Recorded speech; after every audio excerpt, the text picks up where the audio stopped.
Human immunodeficiency virus HIV లేదా AIDS అనేది ఒక ప్రాణాంతక వైరస్. దీనికి ఇన్నాళ్లకు కూడా చికిత్స అన్నది లేదు, నివారణ ఒక్కటే మార్గం. అయితే దీనికి మందు కనిపెట్టేందుకు దశాబ్దాలుగా పరిశోధనలు జరుగుతూ ఉన్నాయి. ఎట్టకేలకు హెచ్ఐవికి చెక్ పెట్టేందుకు ఇప్పుడు ఒక ముందడుగు పడింది. హెచ్ఐవికి వ్యాక్సిన్ వచ్చేసింది. దానికి America food and drug administration FDA ఆమోదం కూడా ఇచ్చేసింది. ఇప్పటి వరకు నిర్వహించిన ట్రయల్స్ లో ప్రతి 6 నెలలకు ఒకసారి ఇంజెక్షన్ ఇచ్చిన వ్యక్తులలో హెచ్ఐవి వ్యాప్తి దాదాపుగా అంటే 99.99% తగ్గిపోయింది. ఎడ్జికో బ్రాండ్ పేరుతో లెనాకాపావిర్ ఇంజెక్షన్ ఆమోదం పొందింది. దీనికోసం 2 దశాబ్దాలకు పైగా పరిశోధనలు చేస్తూ ఉన్నారు. ప్రపంచ వ్యాప్తంగా ఎయిడ్స్ కేసులు పెరుగుతూనే ఉన్నాయి. లైంగిక సంబంధం ద్వారా ఎయిడ్స్ సంక్రమించే ప్రమాదం ఉన్న కనీసం 35 కిలోల బరువున్న పెద్దలు, కౌమార దశలో ఉన్న వారిలో ఈ ఇంజెక్షన్ ఔషధాన్ని ఉపయోగించడానికి ఆమోదం లభించింది. దీని ద్వారా హెచ్ఐవిని నివారించవచ్చని గిలియడ్ సైన్సెస్ CEO డానియల్ ఓడే అన్నారు. ఎడ్జిగోలో లెనాకాపావిర్ అనే ఒక ప్రత్యేకమైన యాంటీ రెట్రో వైరల్ ఉంటుంది. దీని ద్వారా జీవిత చక్రంలో బహుళ దశలలో హెచ్ఐవి నిరోధించడం ద్వారా పనిచేస్తుంది. చాలా మందులు ఒకదారిని మాత్రమే లక్ష్యంగా చేసుకుంటాయి. ఈ వ్యాక్సిన్ శరీరంలో 12 నెలల వరకు ఉంటుందని చెప్తున్నారు. అయితే ఈ వ్యాక్సిన్ రావడం వెనుక వేలాది మంది కృషి ఉంది. వారితో పాటే ఓ సముద్రంలో పెరిగే జలచరం కూడా ఉంది. దాని పేరు హార్స్ షూ క్రాప్. తెలుగులో దానినే గుర్రపు డెక్క పీత అని కూడా అంటారు. అది లేనట్టయితే అసలు వ్యాక్సిన్లు తయారయ్యే అవకాశమే ఉండదంటున్నారు పరిశోధకులు. అంతెందుకు 5 ఏళ్ల క్రితం కరోనాకు అంత తొందరగా వ్యాక్సిన్ కనుగొనే విషయంలోనూ ఈ జీవి నుండి తీసిన నీలిరంగు రక్తాన్ని ఉపయోగించడం జరిగింది. తాజాగా ఎయిడ్స్ నివారణకు తయారు చేసిన వ్యాక్సిన్ కోసం కూడా ఈ నీలిరంగు రక్తమే ప్రధాన పాత్ర పోషించింది. అందుకే 6 నెలలకు ఒకసారి ఉపయోగించే ఈ ఇంజెక్షన్ ఖరీదు మన దేశంలో 15,200 రూపాయలు గాను, 300 mg టాబ్లెట్స్ బాక్స్ ధర 23,000 రూపాయలకు గాను నిర్ణయించారు. అయితే తర్వాత వచ్చే జెనరిక్ వెర్షన్లకు ధర తగ్గనుంది. ఇదిలా ఉంటే ఈ వ్యాక్సిన్ తయారీలో ఉపయోగించే హార్స్ క్రాప్ నీలిరంగు రక్తం ధర కూడా చాలా ఎక్కువ. మీకు తెలుసా, లీటర్ రక్తం ధర 12,58,000 రూపాయలు. ఇది ప్రపంచంలోనే ఒక జీవి రక్తానికి పలికే అత్యధిక ధరగా చెబుతూ ఉన్నారు. ఈ రక్తంలో ఉండే ఒక ప్రత్యేక మూలకం సహాయంతో మందులు, ఇంజెక్షన్లు అతి సూక్ష్మమైన బ్యాక్టీరియాను కూడా గుర్తించడానికి వీలవుతుంది. ఈ పీతలు డైనోసర్ల యుగం కన్నా పాతకాలం నాటివని చెబుతున్నారు. దాని రక్తం మెరిసే నీలి రంగులో ఉంటుంది. హెమోసైనిన్ అనే శ్వాసకోశ వర్ణ ద్రవ్యం ఇందులో ఉంటుంది. వీటిని ల్యాబుల్లో ఉంచి పశువుల నుండి పాలు తీసినట్లుగా రక్తం తీస్తారు. దాదాపు ఈ క్రమంలోనే 30% పీతలు చనిపోతాయి. నీలి రంగు రక్తం సేకరణ తర్వాత వాటిని మళ్లీ సముద్రంలోకి వదిలేస్తారు. కానీ ఆ తర్వాత అవి జీవించి ఉంటాయో లేకో చనిపోతాయో కూడా తెలియదు. అయితే వాటిపై పరిశోధనలు చేసే international union for conservation of nature సంస్థ 2016లోనే అంతరించుకుపోతున్న జీవచరాల రెడ్ లిస్ట్ లో చేర్చింది. గుర్రపు డెక్క పీతలను చూడగానే తాబేళ్లు గుర్తుకు వస్తాయి. తాబేళ్లకు ఉన్నట్లుగా డొప్పల్లాంటి తలభాగం, దానిపై 10 కళ్ళు, డొప్ప మధ్యలో వేలాడుతున్నట్లుగా శరీరం, పదునుగా ఉండే ముళ్ళు, మధ్య నుంచి పొడవాటి తోకతో ఉంటాయి. చిత్రమైన శరీరం ఉన్న హార్స్ షూ క్రాప్ ఇప్పుడు ఫార్మా రంగంలో అత్యంత కీలకంగా మారింది. దీని ద్వారా మందులు, వ్యాక్సిన్లను సర్టిఫై చేస్తే గానీ అవి మార్కెటింగ్ కు చేరే అవకాశం ఉండదు.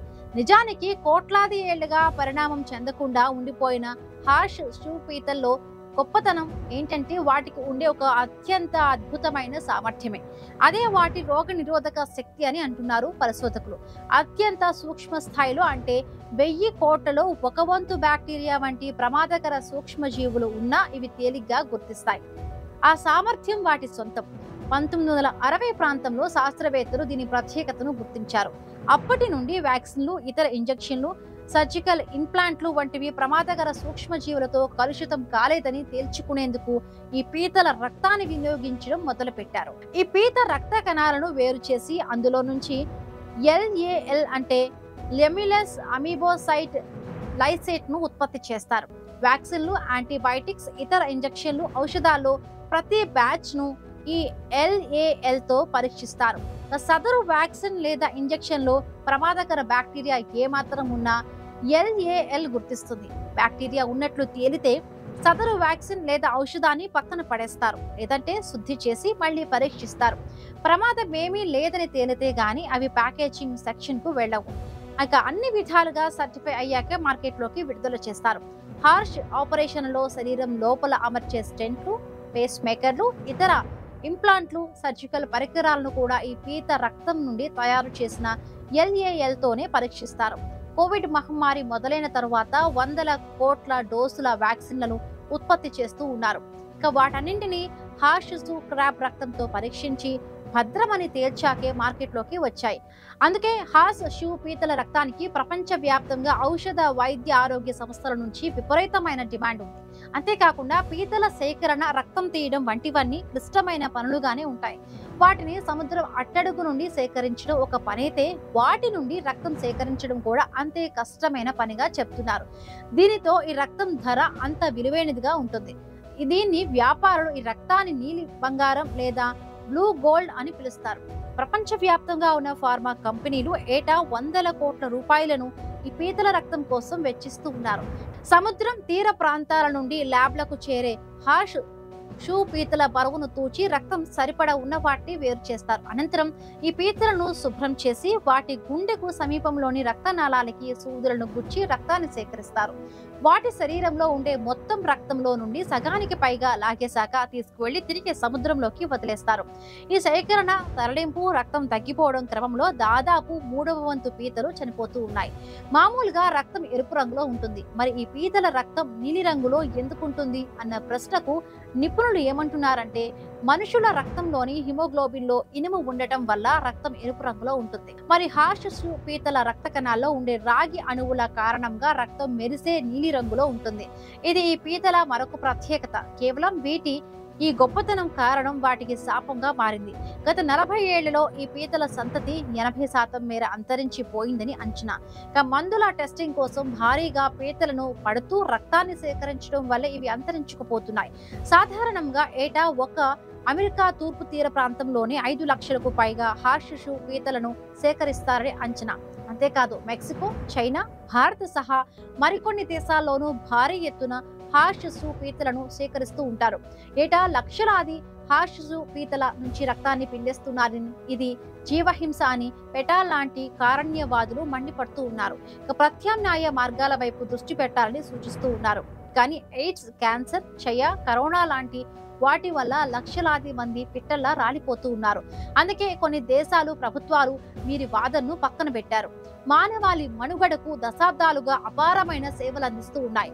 క్రమక్రమంగా ఇలా రక్తం తీసి సముద్రంలోకి వదిలేసిన పీతల్లో తెలియని ఇన్ఫెక్షన్ కారణంగా ఇవి చనిపోతూ ఉన్నాయి. ఈ పీతలతో పర్యావరణ సమతుల్యత లోపించే అవకాశాలు లేకపోలేదు. అవి ఇప్పుడు అంతరించుకుపోతున్న జీవుల జాబితాలో చేరడమే కాకుండా రెడ్ లిస్ట్ లో ఉన్నాయి. ఇప్పుడు అవి తమ ప్రాణ రక్షణ కోసం మన సహాయాన్ని కోరుతూ ఉన్నాయి. ఈ పరిరక్షణ కోసం మరొక ప్రత్యామ్నాయాన్ని కనిపెట్టుకోలేరా అని ప్రశ్నిస్తూ ఉన్నాయి. ఒక ఆడ హార్స్ క్రాబ్ ద్వారా 4000 గుడ్లు నీటి అడుగుకు చేరుతాయి. అవే మళ్ళీ హార్ష్ క్రాబ్స్ గా బయటకు వస్తాయి. అయితే ఇతర జీవుల కారణంగా వీటిలో చాలా వరకు చనిపోతూ ఉంటాయి. అప్పటి వరకు వీటి వల్ల లక్షల మంది ప్రాణాలు గాల్లో కలిసిపోకుండా ఉన్నాయి. వీటి రక్తానికి ఉన్న విపరీతమైన డిమాండ్ కారణంగా జాలర్లు చేపల వేట కన్నా గుర్రపు డెక్క పీతలను సేకరించడానికే మొగ్గు చూపుతున్నారు. దాంతో అవి కనిపించకుండా పోతున్నాయి. ఏదో ఒక రోజున ఇవి కూడా కనిపించకుండా పోతే అత్యాధునిక వైద్య రంగం కష్టాల్లో పడుతుంది. కాబట్టి ఈ నీలిరంగు రక్తానికి ప్రత్యామ్నాయం కనిపెట్టడం అవసరం.